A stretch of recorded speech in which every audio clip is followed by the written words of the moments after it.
Vous voyez les amis, le troisième but qu'on a marqué ce soir contre une équipe de 3ème division qui nous a quand même bien fait galérer jusqu'au bout du match, il est un petit peu à l'image justement de notre prestation. Un but de gag pour des clowns. Ça, à mon avis, ça matche bien, tu vois, à l'instar du beau jeu qui ne matche pas avec notre équipe en ce moment. Alors notre équipe, je sais pas si elle est encore en train, les amis, de digérer la dinde de Noël, de digérer la bûche de Noël et tout le chocolat des fêtes, mais là vraiment, ça devient un petit peu grave. Certes, c'est que le deuxième match post-vacances et début 2022, mais là c'était quand même contre une 3ème division qui l'an dernier nous a éliminés. Comme Militao a marqué son but sur un coup de pied arrêté pour nous sauver un petit peu, tellement on était en galère pour construire une action, pour récupérer des ballons, pour dominer le milieu de terrain, pour éviter de sauter des lignes du coup en balançant des ballons devant.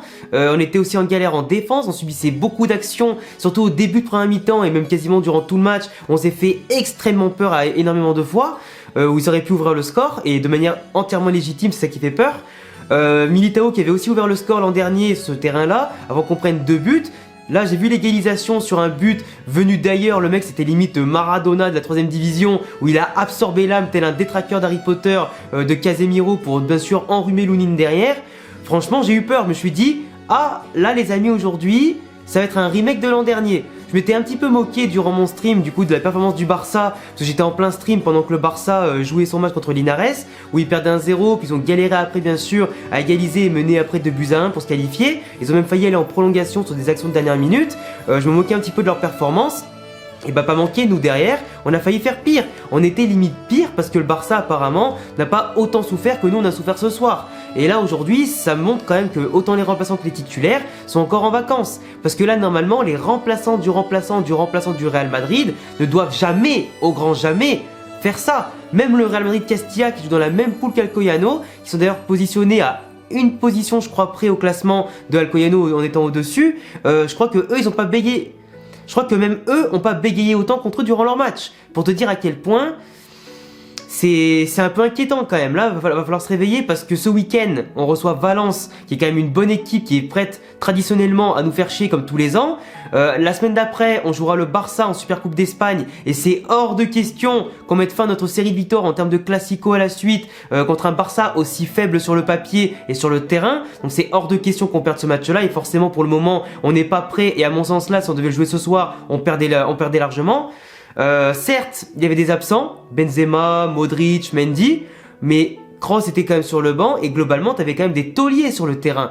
Casemiro, t'avais quand même Alaba derrière, Militao, t'avais quand même des Nacho, t'avais quand même bon Marcelo, un ancien qui aujourd'hui prouve qu'il est vraiment temps que tu ailles à la retraite frérot, parce que avec tout le respect que j'ai pour toi Marcelo, avec tout mon amour que j'ai pour toi, pour tout ce que tu as donné, à un moment faut savoir dire stop. Et là vraiment 2022, on sait que Isco, Gareth Bale et Marcelo normalement ils prennent la tangente, parce que là il n'y aura pas de contrat qui leur sera proposé, et tant mieux, au bout d'un moment faut passer à autre chose. J'ai très hâte que Miguel Gutiérrez retrouve son poste en tant que deuxième arrière gauche du Real Madrid, parce que lui il est encore jeune donc il fait des erreurs, c'est normal, mais pour moi il a une marge de progression qui est énorme, contrairement à Marcelo lui qui est sur la pente descendante, et voilà, un petit peu trop. Mais là aujourd'hui globalement, là je parlais de Marcelo, mais globalement s'il devait en sauver que un, c'est Militao.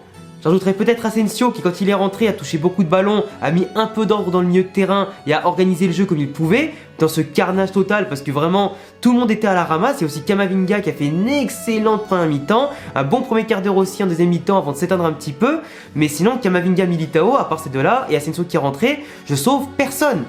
Personne, c'est catastrophique. Lounine, on se voit qu'il joue pas assez, qu'il a un manque de temps de jeu qui est considérable forcément. Quand t'as Courtois devant, tu peux pas forcément jouer et gratter des matchs en Liga. Du coup les phases au pied, il était un peu à la ramasse, les interventions il était pas sûr, Alaba aujourd'hui il était pas du tout en taille patron comme d'habitude, il m'a déçu, Nacho assez fébrile, Marcelo je vous ai dit juste avant, catastrophique, milieu de terrain Valverde ça se voit que aussi lui les vacances et sa blessure malheureusement lui a imposé un manque de rythme qui est criant parce que c'est pas du tout le même Valverde qu'avant sa blessure.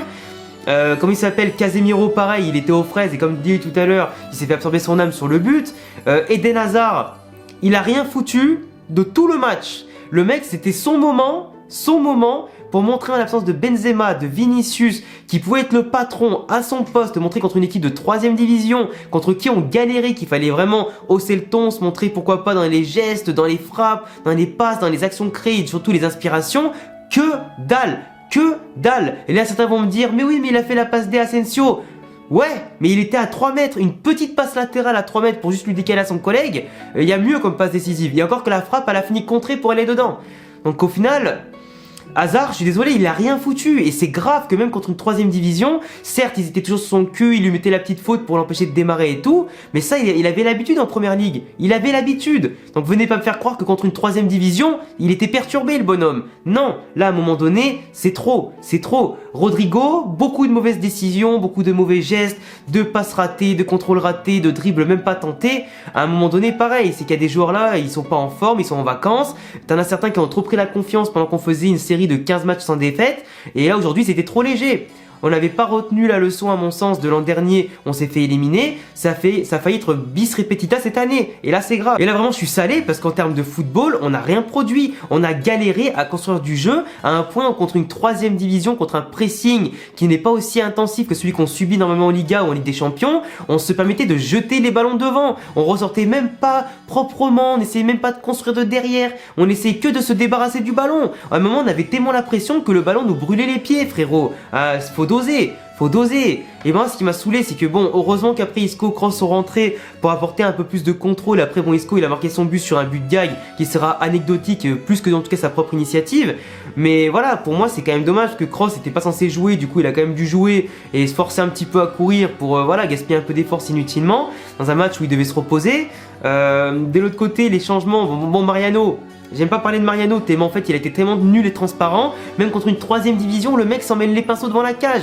Dès qu'il prend le ballon, le mec il tombe ou il donne le ballon, on touche, je sais pas ce qu'il fait en fait, je sais pas ce qu'il fait. Il se dribble lui-même le mec, il se dribble lui-même. Quand il s'est blessé, et pourtant je ne souhaite une blessure à aucun joueur que je déteste, ni un de nos joueurs en tout cas, non mais c'est normal en tout cas. Mais pour moi quand il s'est blessé, je me suis dit bah enfin, là la fraude, elle sort. Ciao ciao. Là, j'ai l'impression que Ancelotti, il donne du temps de jeu parce que là, il n'y avait pas le choix, il n'y avait pas Benzema. Mais Mariano, fallait sortir tout de suite. Même si on n'a pas d'autres attaquants, je m'en fous. T'as Peter, ailier droit. Peter, ça fait plusieurs semaines qu'on le prend avec nous, qu'on le fait jouer 5 minutes, voire moins, que des fois il joue pas du tout, qu'on le prive de jouer qu'à Castilla, et du coup il perd du temps de jeu en Castilla, il perd du rythme simplement en tant que joueur, pour au final pas le faire jouer du tout. Moi ça me saoule, parce que quand je vois des ailiers comme Rodrigo, comme Hazard qui ont rien foutu du match, foutre Peter sur le terrain, c'était quand même pas cher payé. Au bout de l'heure de jeu, t'avais tout compris. Peter avec sa vitesse, sa percussion et sa patte technique, il pouvait apporter autre chose, ou du moins apporter un grain de folie que certains joueurs titulaires ou remplaçants de base n'apportent plus. Donc voilà, à un moment donné, moi je suis salé. L'important c'est la victoire, on passe en 8ème de finale, super, mais comme je dis, c'est le genre de match où tu peux pas exulter de gagner parce que c'est une 3ème division, même si c'est une revanche de l'an dernier, et c'est pas non plus un match où si tu perds, tu dis non c'est pas grave, c'est que la Copa del Rey. La Copa del Rey c'est un titre super important, toutes les équipes sont là, en plus un match unique pour la gagner, c'est l'esprit de la coupe, faut pas la sous-estimer. Moi j'étais là vraiment en mode, si ils jouent avec le pied levé comme ils font très souvent contre une équipe plus faible, bah voilà.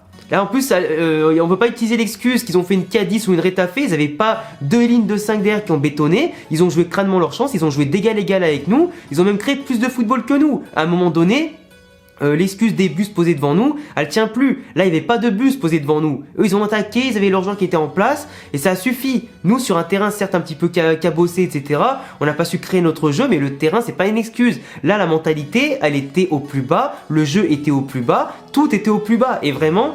je vois pas comment vous dans les commentaires, même les plus gros défenseurs possibles d'Ancelotti, de notre football actuel, etc., vous allez pouvoir défendre quoi que ce soit. Ce soir, à part Militao, je le répète, ou Camavinga au début et après Asensio quand il est rentré, je ne sauve rien. Marqué sur coup de pied arrêté, sur une frappe contrée et sur un but gag contre une 3ème division pour enfin souffler, se dire ah, on passe en 8ème de finale, c'est pas normal. C'est pas normal, t'as pas eu le fond, t'as pas eu la qualité, t'as pas eu la manière, t'as rien eu. Et à mon sens, c'est casse-couille. Et on était quand même sur 15 matchs en défaite avant la trêve. Mais là aujourd'hui, je suis pas très confiant. Donc j'espère que ce week-end-là contre Valence, on va se remettre à l'endroit, qu'on va se prendre en considération qu'on sera à domicile contre une belle équipe et qu'il faudra du coup rehausser le ton, rebomber le torse et montrer que c'est les patrons. Sinon là, début 2022, sachant que dans un mois, il y a le Paris Saint-Germain, que dans une semaine, il y a le Barça, et potentiellement après l'Atlético ou Bilbao en finale de la Supercoupe d'Espagne si on y va, là on va réenchaîner des gros matchs et j'ai peur qu'on passe au travers par manque de rythme, d'envie, de motivation et tout ce que tu veux. On s'est vu trop beau et maintenant voilà, on paye un petit peu les pots cassés. Enfin bref les amis, voilà c'est tout pour cette vidéo. J'ai pas envie d'analyser plus que ça, j'en ai assez dit, j'en ai assez fait. Pour moi j'ai été un peu saoulé. Je pense que ça s'est vu dans la vidéo. Je pense que vous aussi. Donc du coup, dites-moi en commentaire ce que vous avez pensé de ma vidéo, de ce match-là.